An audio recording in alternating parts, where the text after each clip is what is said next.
Hello and welcome to study IQ IAS। I am Shekhar Chaudhary और आज हम जिक्र करने वाले हैं एक ऐसे गांव की जो घोस्ट विलेज बन गया है, मैप से ही गायब हो गया है, नामो निशान नहीं रहा है। और ये बिल्कुल इंडिया और पाकिस्तान के बॉर्डर पे है, पंजाब के फिरोजपुर जिले में है, जो कि मात्र और मात्र जीरो लाइन से 500 मीटर है। तो ये इसको और संदेहास्पद बनाता है, संदेह वाला और क्यूरियोसिटी वाला बनाता है। तो हुआ क्या है देखते हैं हम। आप सभी का स्वागत है लेक्चर में। पंजाब में 43 लाख रुपए के विकास कार्य करवाकर गांव गायब हो गया है। गूगल भी नहीं ढूंढ पा रहा है लापता पिंड को। जांच के आदेश आ गए हैं डिस्ट्रिक्ट डिप्टी कमिश्नर के लेवल से, जो कि डिस्ट्रिक्ट मैजिस्ट्रेट के बराबर समकक्ष पद है।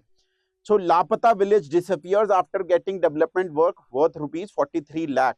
और ये भी जानना जरूरी है कि ये सतलुज जो नदी है उसके बिल्कुल एक टापू पे स्थित है। जिस गांव की बात करी जा रही है चारों तरफ से सतलुज से घिरा हुआ है, बाउंड्री लाइन से केवल 500 मीटर है। सो पंजाब में एक फर्जी गांव बनाया गया। बेसिकली ये 43 लाख रुपए का खर्चा कर दिया है। RTI कार्यकर्ता के खुलासे से इस घोटाले का उजागर हुआ है। फर्जी गांव को असली गांव से भी ज्यादा पैसा मिल गया है डेवलपमेंट करने में।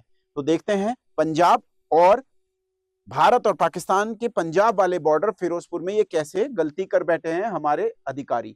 यहां पर देखिए, मैप में समझने की कोशिश करते हैं। ये पंजाब का नक्शा है भारत में, और यहां पर जो आपको जगह दिखाई दे रही है ये फिरोजपुर जिले में जगह है, जहां पर की गट्टी राजोकी नाम का एक असली गांव है। आप यहां पर देख सकते हैं, बिल्कुल ये देखिए, ये बॉर्डर जा रहा है हमारा। ये एग्जैक्टली ये जगह है जहां पर बड़े मैप में दिखाई दे रही है। इसके गंडा सिंह वाला, हुसैन खान वाला, ये सब जो इलाके हैं ये पाकिस्तान में हैं। यहां पर उर्दू लिपि में आप देख भी रहे हैं लिखा हुआ। इसी के बिल्कुल एडजेसेंट गट्टी राजो की है, और ये सतलुज नदी जो जा रही है इसके चारों ओर से इसे घेरती है। तो यहां पर स्थिति है इस गांव की।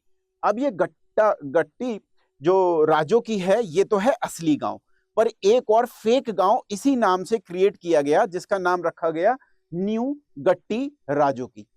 अब ये जो है केवल और केवल एग्जिस्ट कर रहा है पेपर्स पे।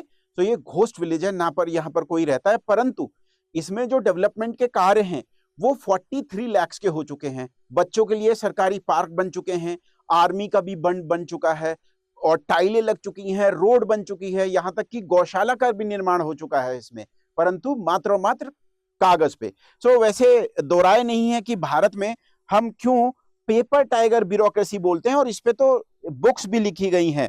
भारत की ब्यूरोक्रेसी कैसी है, पेपर टाइगर ब्यूरोक्रेसी हमें देखने को मिलता है। देखिए, मैं एक बुक भी दिखाता हूं, ये उत्तराखंड के विषय में है, आप भी कभी पढ़िएगा। Paper tiger law bureaucracy and development in Himalayan state. पर पूरे देश में हमें पेपर टाइगर ब्यूरोक्रेसी देखने को मिलती है। ये उसका नायाब अधूरा एक उदाहरण है। सो हुआ क्या है, स्कैम। RTI एक्टिविस्ट हैं और पीर इस्माइल खान एक विलेज है, वहां के रहने वाले हैं गुरदेव सिंह जी। उन्होंने RTI लगाई और उसके बाद इनको जो जानकारी मिली वो बिल्कुल हतप्रद करने वाली थी। फेक पंचायत का निर्माण कराया गया ऑफिसर्स के द्वारा, सरकारी कर्मचारियों के द्वारा, और न्यू गट्टी राजो की पंचायत बनाई गई। और एक्सपोज कब हुई, जब फेक विलेज को बहुत सारे डेवलपमेंट के लिए पैसे भी मिल गए। यहां पर आप देखते हैं RTI की ताकत देख रहे हैं किस तरीके से होता है, इससे उजागर। अब देखिए, जो गट्टी राजो की जो मैंने आपको मैप में दिखाया, वहां तो 80 मनरेगा जॉब कार्ड हैं, यहाँ 140 हैं। यहां पर केवल 35 डेवलपमेंट वर्क्स हैं, नकली वाले में 55 हो गए हैं। यहां पर ग्रांट जो मिली है वो लगभग 43 की आधी हैं, परंतु नकली वाले को दुगनी मिल गई है। अगर RTI ना हो, 2005 में कानून आया, तो आप समझ सकते हैं कि ऐसे उजागर कैसे भ्रष्टाचार हो पाता। तो ये RTI का बहुत बड़ा एक उदाहरण है। देखिए, वास्तव में अगर हम बात करें तो पाकिस्तानी सरहद से 500 मीटर दूर है ये केवल गांव, और यहाँ पर सरकारी स्कूल भी है। और काफी ये भी हमें स्वीकार करना पड़ेगा कि यहाँ पर, और इसके लिए बधाई के पात्र भी हैं हमारे अधिकारी, जैसे यहाँ पर एक प्रिंसिपल साहब बता रहे हैं कि आधुनिक सुविधाओं से लैस हो गया है गवर्नमेंट सीनियर सेकेंडरी स्कूल जो है गट्टी राजो की। पहले यहाँ बच्चे आते नहीं थे, ज्यादातर बच्चों को माँ बाप भेजते नहीं थे। ये पूरा का पूरा इलाका पूरे के पूरे सतलुज के फ्लड पेन्स में है, और वहां पर पहले कनेक्टिविटी भी नहीं थी, तो नाव से जाना पड़ता था, दरिया के बीचों बीच है। वहां भी ऐसी आधुनिक जो स्कूल्स हैं उनका निर्माण करा लिया गया है और शिक्षा ग्रहण कराई जा रही है। मेडिकल कैंप भी आयोजित किए जा रहे हैं। ये तो है वास्तविक पिक्चर। तो यहाँ पर आप देख सकते हैं, दोबारा से मैं आपको दिखाता हूँ, ये जो है हमारा बॉर्डर है, इंटरनेशनल बॉर्डर। यहाँ पर देखिए एक कैनाल भी बना रखी है पाकिस्तान ने, ताकि कभी हमारे टैंक्स जाएं तो इसमें फंस के रह जाएं।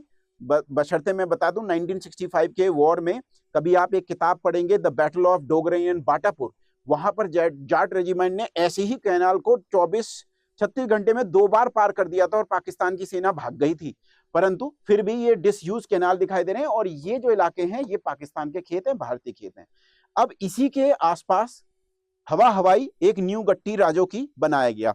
सो एग्जिस्टिंग तो है और ये नॉन एग्जिस्टिंग बनाया गया। अब यहाँ पर देखिए एलिज फ्रॉडुलेंट एक्टिविटीज जो करके दिखा दी है, कमाल ही कर दिया है। ऐसी गौशाला भी दिखा दी है जो कि केवल कागजों पे है, और आर्मी का बंड है, कैटल की शेड है ये जो दिखाई गई है, प्राइमरी स्कूल भी है, इंटरलॉक टाइल्स भी लग रही है, विलेज रोड भी लग रही है। और ये कहां पर हुआ है? ये न्यू गट्टू राजो की, जो कि कहीं एग्जिस्ट ही नहीं करता है। The complaint also said that the then district development and panchayati officer Firozpur did not record his statement. जब आरटीआई कार्यकर्ता जो हैं वो गए तो उनका स्टेटमेंट ही रिकॉर्ड नहीं किया गया पहले। तो ये हमारे देश में अक्सर ये चीजें एक लांछन लगता रहता है ऑफिसर्स पे कि टाल मटोल की कार्रवाई या ना सुनने वाली बात हमें देखने को मिलती है। तभी हमारे यहाँ तहसील दिवस जैसे या जन सुनवाई जैसे कार्यक्रम भी लगाए जाते हैं सीनियर ऑफिसर्स को पहुंचाने पे खबर को। सो यहाँ पर हमें दीपशिखा शर्मा जी जो कि डेप्यूटी कमिश्नर हैं फिरोजपुर की, डेप्यूटी कमिश्नर का मतलब डिस्ट्रिक्ट मैजिस्ट्रेट, डीएम। सो ऑफिशियल रिस्पॉन्स ये रहा, जब उनको इस खबर का पता चला तो उन्होंने कहा है कि हाँ मेरे पास एक रिपोर्ट आई है और उन्होंने कहा है कि मैं प्रॉमिस करती हूँ कि एप्रोप्रिएट एक्शन लिया जाएगा अगर कोई भी इसमें दोषी पाया जाएगा। अब जो ये कार्यक्रम, ये नमूना पेश किया गया है, चमत्कार कर दिया है, वहां पर सबऑर्डिनेट एम्प्लॉइज क्या कह रहे हैं? इन्होंने कहा है कि देखिए जी हमें पंजाबी और इंग्लिश लैंग्वेज में क्या हो गया, विलेज के नाम में कंफ्यूजन हो गया। परंतु जब ये पूछा गया यदि ये कंफ्यूजन था तो एक ही जगह पर डेवलपमेंट होना चाहिए था, फिर ऐसा कैसे हो गया कि 2 अलग अलग विलेजेस को पैसा दे दिया गया? इस विषय में वो कुछ नहीं बता पाए। इसके अलावा जो एडिशनल डेप्यूटी कमिश्नर हैं लखविंदर सिंह जी, उन्होंने कहा कि मैटर अभी इन्वेस्टिगेशन में है, स्ट्रिक्ट एक्शन होगा यदि किसी के भी ऊपर ऐसा लांछन लगने के बाद, जांच होने के बाद उसकी संलिप्तता पाई जाती है तो। ये हमें यहाँ पर देखने को मिल रहा है। डिस्ट्रिक्ट मैजिस्ट्रेट एक बहुत ही इंपॉर्टेंट पोस्ट है और उनकी नजर में जरूर ऐसी अगर गतिविधियां हुई हैं इसका पर्दाफाश होगा और सजा मिलेगी।